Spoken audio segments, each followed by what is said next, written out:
In this video, I'm gonna show you how to use Spotify Duo Premium. It's a very easy process, so make sure to follow my steps. First of all, you need to open your Google Chrome or a favorite browser.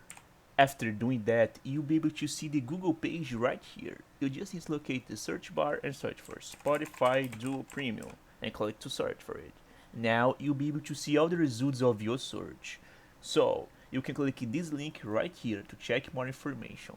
Now you're in the official site of Spotify. You can check premium, support, download, and much more. But I just want to know how to use Spotify Duo Premium. So as you can see, the premium price will appear right here in your screen. It depends of your region. So if you swipe this screen to the bottom, you'll be able to see more information right here. You can just click on this link right here, learn more. So when you see that, you'll be able to check some steps right here.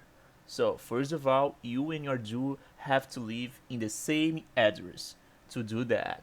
So when you start a premium Duo plan, you just need to make your payment method and stuff. So you just have to set up your address and you can start inviting players, invite people. So you can invite your members by just sending a code to them.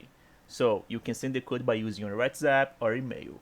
When you send your code, the code will appear in your Duo. So he have to click in the link and a page will appear for him. So he just needs to make the login with his account in the link and set the email and set the address. So when your Duo make the login, he just needs to set up the address and you both can use Spotify Duo plan. Until the moment I recording this video, that's how it works. I hope I helped you in how to use Spotify Duo Premium. If this video helped you, please make sure to leave a like and subscribe for more useful tips. Thank you for watching.